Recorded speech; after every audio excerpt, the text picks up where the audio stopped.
Parfois, les gens me demandent « Qu'en est-il du hasard?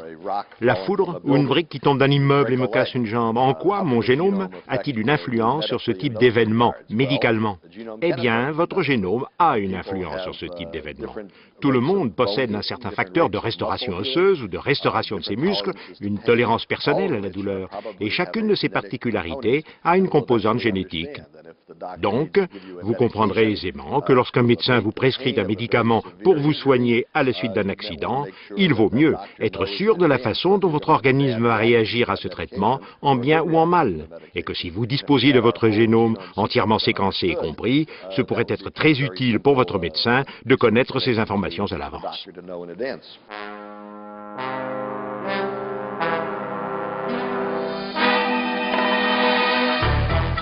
C'est le nouveau rêve américain. Bientôt, le patrimoine génétique que chaque citoyen a reçu de ses parents et qu'il transmettra lui-même à ses enfants, qui eux aussi le transmettront à leurs enfants, et ainsi de suite, de génération en génération, devrait être consultable aussi facilement qu'un groupe sanguin aujourd'hui.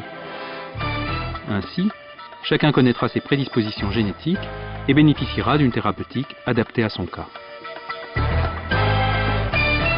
Un rêve devenu accessible depuis qu'en septembre 2007, le décryptage intégral des 6 milliards de bases chimiques du génome d'un être humain, John Craig Venter, célèbre biologiste et homme d'affaires, a été publié dans la presse scientifique et est même disponible d'un simple clic sur Internet.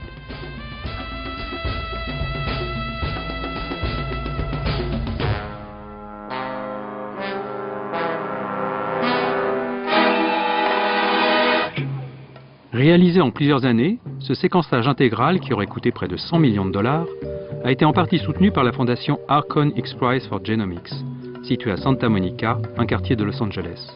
Une fondation privée à l'américaine qui a promis 10 millions de dollars à la première équipe scientifique en mesure de séquencer le génome de 100 personnes en moins de 10 jours pour un coût inférieur à 10 000 dollars l'unité. Alors, Dr Kedes, la médecine prédictive, c'est pour quand? La possibilité de séquencer des milliers et des milliers de génomes humains dans leur intégralité à un coût raisonnable sera probablement réalisée entre 2011 et 2013. C'est seulement à partir de ce moment-là, quand les prix auront baissé et quand la précision et la vitesse de séquençage auront augmenté, que l'on pourra en fait commencer la laborieuse étude qui consiste à comparer le génotype et le phénotype de chacun, c'est-à-dire les gènes d'une part et la façon dont ils s'expriment physiologiquement d'autre part, et ainsi à comprendre réellement ce que ces données signifient pour chaque individu. Mais aux États-Unis, le futur, c'est déjà le présent. Partout sur le territoire, des jeunes sociétés privées proposent dès aujourd'hui des tests ADN de toutes sortes, plus de 1000 au total. Une industrie en plein essor, rendue possible grâce à l'extraordinaire expansion du commerce sur Internet. Bon nombre de ces entreprises sont d'ailleurs implantées à l'endroit même où le géant Google possède une rue à son nom, où flotte à côté des drapeaux californiens et américains l'emblème du très branché Apple, et où l'on trouve des sociétés informatiques à tous les carrefours, la fameuse Silicon Valley. C'est dans l'ombre de ces grands que s'est installée la plus connue des entreprises qui proposent des tests génétiques en ligne, 23andMe, baptisée ainsi en référence aux 23 paires de chromosomes du génome humain. Cools et professionnelles à la fois, californiennes en un mot, les deux fondatrices proposent aux internautes un test au concept original pour la somme de 999 $, c'est-à-dire un peu plus de 600 €. Anne et moi avons fondé 23andMe il y a 3 ans, avec l'idée de mettre la génétique à la disposition des clients et de leur donner pour la première fois l'opportunité d'avoir accès à leur propre information génétique. À cause de ce qui se passe dans la recherche actuellement, où une foule de données nouvelles et beaucoup de recherches sont publiées dans la littérature scientifique. Nous pensons donc que notre rôle est de transmettre ces informations aux clients afin qu'ils aient une meilleure connaissance de ce qui est produit par la communauté scientifique. 23andMe ne fait pas appel à cette technologie lourde et complexe qui a permis la lecture des 6 milliards de bases chimiques qui composent la molécule d'ADN humain, mais à un type d'analyse rapide et beaucoup plus simple, qui ne s'intéresse qu'à un nombre bien plus restreint de ces bases chimiques, celles que les scientifiques appellent en anglais les SNPs.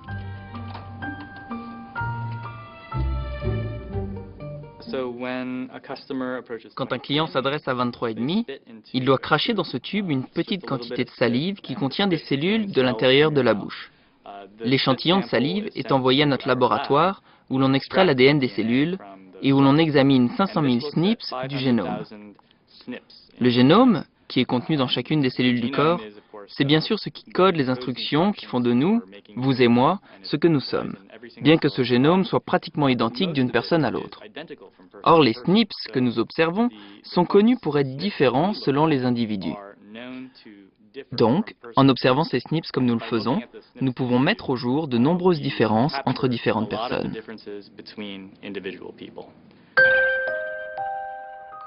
Dans l'univers ludique et accueillant de 23,5, on peut découvrir le parcours migratoire de ses ancêtres depuis la préhistoire, les relations de parenté que l'on entretient avec des célébrités ou avec divers groupes ethniques à travers le monde, ses prédispositions physiques et intellectuelles.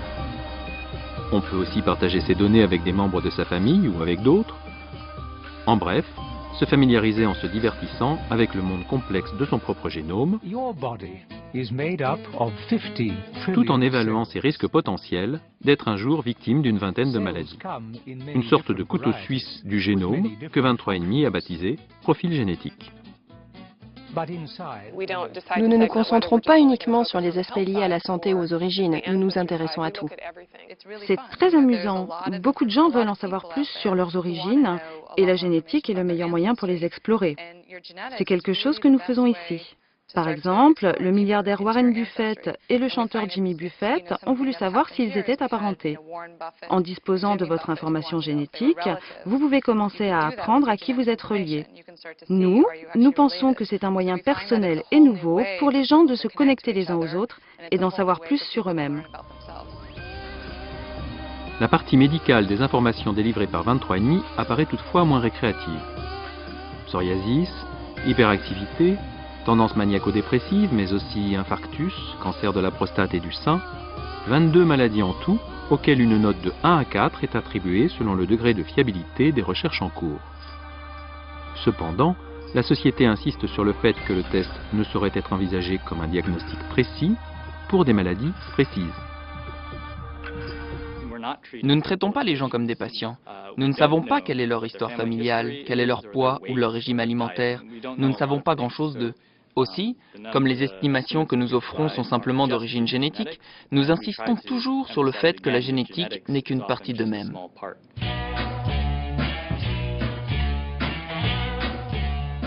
Il est vrai que 23,5 ressemble plus à une jeune start-up qu'à une entreprise médicale. Google a d'ailleurs investi près de 4 millions de dollars dans l'entreprise. La toute jeune société, qui espère pouvoir lancer très vite plusieurs centaines de tests sur le marché, reste discrète sur le nombre de ses clients et emploie une quarantaine de personnes, dont plusieurs généticiens, et continue à embaucher. 23,5 est vraiment encore une pratique pionnière, nous le reconnaissons volontiers. Il s'agit du début d'une ère où les gens vont pouvoir disposer de leur information génétique de façon routinière. Mais il y a encore beaucoup de questions sans réponse à ce sujet. Parmi les questions que le consommateur est en droit de se poser, il y a celle de la fiabilité des données qui lui sont offertes, qui font appel à une technologie nouvelle qui donne des résultats dans des délais très brefs. Or, à l'hôpital universitaire le plus proche, situé sur le campus de la vénérable université de Stanford, comme dans les services de génétique médicale du monde entier, les médecins font subir à leurs patients des tests génétiques qui peuvent parfois durer plusieurs années avant de donner un résultat fiable. Mais pourquoi une telle différence ? Tout d'abord, un test génétique, pour être homologué pour une utilisation clinique, doit subir de nombreuses procédures médicales et être approuvé par le gouvernement ou par des agences de régulation avant de devenir un test génétique officiel. La plupart des tests proposés par ces sociétés n'ont pas suivi ce processus et par conséquent ne sont pas homologués. Cependant, nous savons par expérience qu'en général, ces tests sont très précis et que les données délivrées sont probablement exactes à 99,95%. Maintenant, si vous avez entendu parler de la difficulté dans la recherche génétique de comprendre la signification d'un test, cela peut être lié à un autre problème. Nous sommes capables de faire un test génétique très précis, mais bien ensuite la question de l'interprétation, de ce que signifie ce résultat pour la santé du patient. C'est un processus qui peut prendre de nombreuses années et qui requiert un gros travail scientifique. Ce n'est pas parce que nous pouvons les extraire que nous pouvons nécessairement interpréter ce que ces données signifient pour un individu donné. Donc, je conclurai en disant, notre capacité à décrypter le génome est bien supérieure à notre capacité à interpréter ce décryptage. La majorité des tests vendus sur Internet ne sont pas homologués en tant que produits médicaux et sont donc en vente libre. Selon les sociétés qui les vendent et selon leurs partisans, chacun peut disposer de son propre code génétique sans contrainte, ni tutelle, ni intermédiaire. Mais qu'en dit la FDA, l'organisme qui autorise entre autres la mise sur le marché des médicaments? Et qu'en dit la loi américaine? En ce moment, aux États-Unis, il n'est pas très clair si vous avez besoin d'une prescription médicale ou non pour obtenir ces tests. Il n'y a pas de loi fédérale applicable à l'ensemble du territoire qui l'exige. Habituellement, pour être vendu, un nouveau médicament ou un nouveau test doit prouver son innocuité ou son efficacité. La FDA ne l'exige pas pour les tests génétiques. Donc, un test génétique peut être vendu à n'importe qui pour n'importe quoi, même s'il ne fonctionne pas très bien, et même s'il fonctionne, mais serait meilleur encore avec l'avis d'un médecin ou d'un conseiller génétique, quelqu'un qui puisse expliquer l'information ou au patient ou au client. Implantée sur les anciens quais de déchargement du port de San Francisco, la société DNA Direct propose sur Internet un service d'un type très différent. Alors la première chose qui se passe, c'est que vous devez cliquer pour commander un test. Et là, vous tombez sur un questionnaire. Au premier abord, rien ne la distingue des autres sociétés qui vendent des tests génétiques sur la toile. Site web à vocation commerciale et pédagogique, échantillons de cellules à envoyer à un laboratoire, etc. Non. La différence, c'est que DNA Direct est un cabinet de conseil génétique médical proposant un service d'expertise classique, mais où les consultations entre professionnels et patients se déroulent uniquement au téléphone et surtout sur Internet. Mais pourquoi un tel choix? Vous me demandez pourquoi lancer une société offrant des tests génétiques médicaux sur Internet aujourd'hui. Eh bien, il y a deux raisons à cela. La première, c'est qu'Internet est si fondamental aujourd'hui que je ne peux pas imaginer autre chose. Cependant, il y a une raison plus importante encore. Partout dans notre pays et dans le monde entier, les gens ont, je le crois, besoin d'avoir accès à une expertise génétique quand ils le désirent. Or, aujourd'hui, il y a un manque d'expertise génétique dans ce pays. Selon les statistiques, il y a moins de 2500 conseillers génétiques et plus ou moins 1500 médecins généticiens en activité dans tous les États-Unis. Et ceci n'est qu'une partie de ce qui serait nécessaire pour combler la demande. Et de plus, à cause de la façon dont est conçu le système de santé américain, avec des sociétés d'assurance privées, beaucoup de gens sont concernés par la possibilité d'une discrimination qui serait fondée sur leurs résultats génétiques. Ils recherchent donc des résultats confidentiels et privés.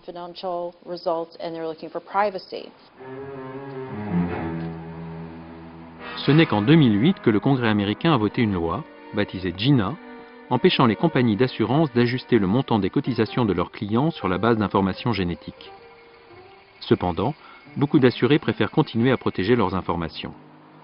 Dans tout pays riche, à part aux États-Unis, vous n'avez pas à vous préoccuper d'une discrimination qui pourrait mettre en péril votre assurance sociale.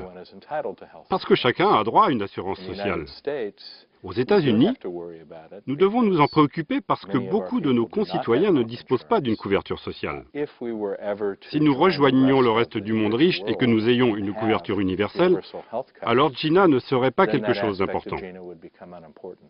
Ce qui démontre que, si les gènes sont les mêmes partout, la façon dont ils affectent les gens, et donc la société, dépend de la société elle-même. DNA Direct refuse de tester les affections pour lesquelles il n'existe pas de traitement, comme la maladie d'Alzheimer ou la chorée de Huntington. Sinon, comme n'importe quel cabinet d'expertise en génétique médicale, DNA Direct propose des tests pour de nombreuses maladies, dont elle interprète le résultat à la lumière de l'histoire médicale personnelle et familiale de ses patients.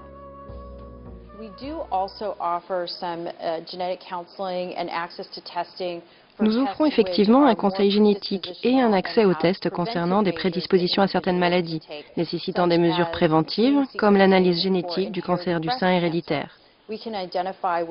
Nous pouvons identifier si oui ou non une personne possède un risque significativement important de développer un cancer du sein héréditaire, en nous basant sur l'analyse de l'histoire familiale, aussi bien que sur les résultats d'un test. Nous adressons alors cette personne à notre réseau de conseillers génétiques dans le pays, qui travaillent avec nous et la reçoivent personnellement. Parce que parfois, le contact humain et personnel est important. Mais dans la majorité des cas, le conseil par Internet ou au téléphone fonctionne très bien.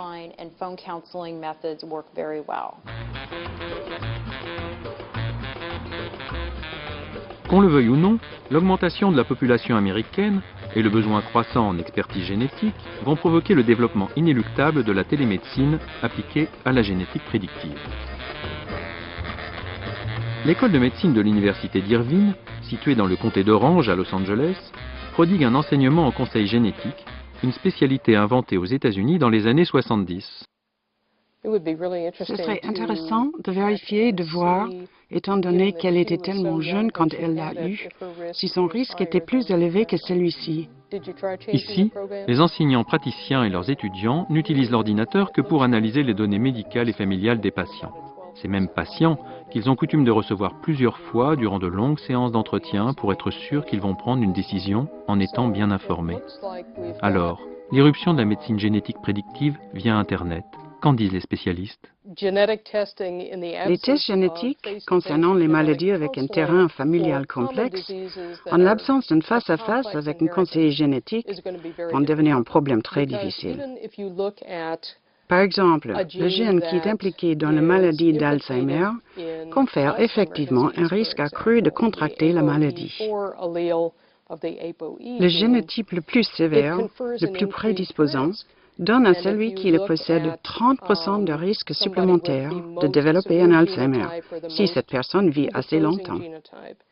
Mais en fait, seuls 20% des gens qui développent une maladie d'Alzheimer ont ce génotype particulier. Il est donc très difficile d'expliquer aux patients la véritable valeur prédictive de ces tests. Il y a beaucoup de gens qui ont la maladie et n'ont pas le génotype, et beaucoup qui ont le génotype et non pas la maladie.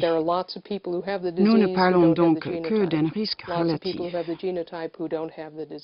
Or, si cela est compliqué avec la maladie d'Alzheimer, c'est bien pire avec quelque chose comme le diabète, où 20 ou 30 gènes sont impliqués.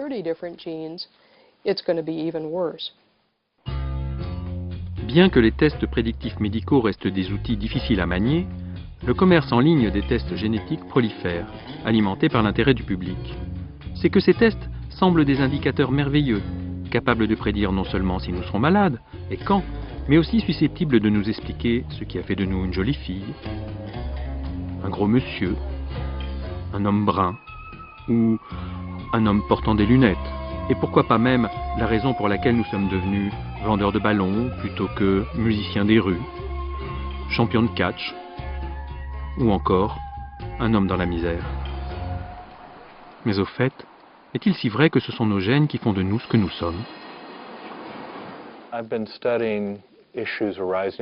J'étudie les problèmes liés au développement de la génétique depuis presque 20 ans maintenant.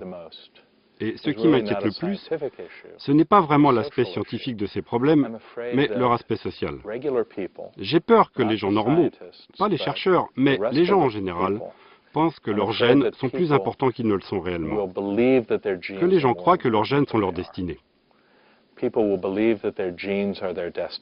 Alors que pour la plupart d'entre nous, les gènes sont juste une influence de plus. On ne peut pas prendre le chemin le plus facile et dire « mes gènes m'ont fait ce que je suis », alors que ce que vous êtes dépend de vos gènes, de votre famille, de votre école, de vos amis, de votre environnement, de votre nourriture, de votre chance et de votre libre arbitre. Aux États-Unis, la culture de la conquête de l'Ouest n'est pas morte. Il y a toujours une nouvelle frontière à atteindre. La dernière d'entre elles, c'est la médecine prédictive via la génétique. Sans attendre qu'elle ait vraiment fait ses preuves, et malgré les obstacles médicaux, sociaux et éthiques qu'engendre cette nouvelle pratique, le pays va de l'avant avec au bout un rêve, peut-être une illusion, la santé pour tous, grâce à la compréhension du génome. Et avec aussi une certitude. Quoi qu'il en soit, une fois encore, comme bien souvent, c'est l'Amérique qui sera la première.